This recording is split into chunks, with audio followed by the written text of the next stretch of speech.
सुखसागर तीसरा स्कंद 20वां अध्याय। इस अध्याय में आज हम पढ़ेंगे मैत्रेय ऋषि द्वारा संसार की उत्पत्ति का वर्णन।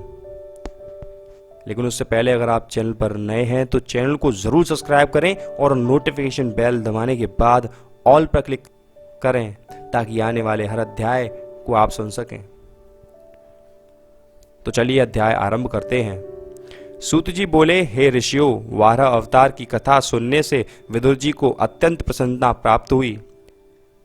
तब उन्होंने मैत्रेय जी से पूछा, हे महात्मन, ब्रह्मा जी ने संसारी जीवों को किस प्रकार उत्पन्न किया? अब आप यह वृत्तांत सुनाइए।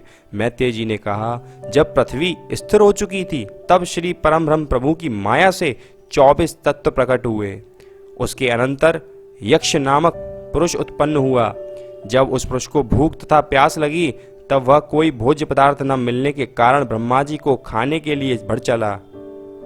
यह देखकर ब्रह्मा जी ने क्रोधित होकर जब उसे ऐसा करने से मना किया तब उनके क्रोध द्वारा रक्ष नामक एक तमोगुणी राक्षस की उत्पत्ति हुई। उन दोनों को देखकर ब्रह्मा जी ने भयभीत हो जीवों को उत्पन्न करना बंद कर दिया तथा अपने मन में विचार किया कि यदि मैं इस शरीर द्वारा अब अन्य जीवों को उत्पन्न करूंगा तो वे सब भी तमोगुणी हो जाएंगे। इसलिए मुझे ज्ञानी एवं धर्मात्मा प्राणियों की उत्पत्ति के लिए इस शरीर को त्याग कर दूसरा सतोगुणी शरीर धारण कर लेना चाहिए। ऐसा विचार कर ब्रह्मा जी ने अपना वह शरीर त्याग कर दूसरा शरीर धारण कर लिया। तत्पश्चात उस शरीर द्वारा दाहिने अंग से स्वयंभुव मनु नामक एक पुरुष एवं बाएं अंग से शतरूपा नामक स्त्री का जन्म हुआ।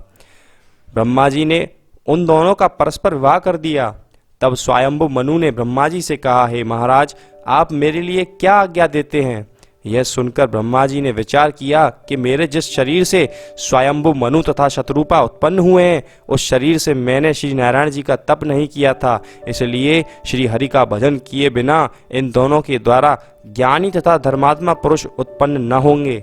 यह सोचकर ब्रह्मा जी ने मनु तथा शतरूपा को यह आज्ञा दी कि पहले तुम श्री नारायण जी का तप एवं स्मरण करो, तत्पश्चात संसारी जीवों की उत्पत्ति करना। ब्रह्मा जी की यह आज्ञा पाकर स्वयंभु मनु तथा शतरूपा उसी समय तपस्या करने के लिए वन में चले गए। उनके चले जाने के बाद ब्रह्मा जी ने श्री नारायण जी का स्मरण करके उनसे प्रार्थना की, हे परम ब्रह्म प्रभु, आप मेरे अपराध क्षमा करें।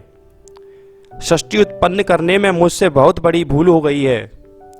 अब आप कृपा कर मुझे अपनी सामर्थ्य प्रदान करें जिससे यह कार्य सरल हो जाए तथा मैं सृष्टि कर सकूं। ब्रह्मा जी द्वारा इस प्रकार स्मरण किए जाने पर श्री नारायण जी ने उन्हें ध्यान में दर्शन होकर यह उपदेश दिया, हे ब्रह्मा, मेरी कृपा से तुम्हारा शरीर शुद्ध हो गया है। अब तुम सृष्टि की रचना करो, उससे धर्मात्मा तथा ज्ञानी जीव उत्पन्न होंगे। श्री नारायण जी की यह आज्ञा पाकर ब्रह्मा जी ने उन्हीं की कृपा से मरीच, कश्यप, अत्रि, अंगिरा, कृतु, भृगु, वशिष्ठ, दक्ष तथा नारद ये 10 पुत्र उत्पन्न किए। उन 10 पुत्रों ने ब्रह्मा जी से कहा, हे पिता, आप जो आज्ञा दें उस कार्य को करने के लिए हम प्रस्तुत हैं। ब्रह्मा जी बोले, तुम लोग श्री नारायण जी की तपस्या करने के पश्चात संसारी जीवों को उत्पन्न करो, इसी में मेरी तथा श्री नारायण जी की प्रसन्नता है। यह सुनकर नारद, अंगिरा तथा क्रतु ने कोई उत्तर नहीं दिया, परंतु भृगु आदि 7 पुत्र अत्यंत प्रसन्न हुए। तदंतर ब्रह्मा जी के वे 10 पुत्र तप करने के लिए वन में चले गए।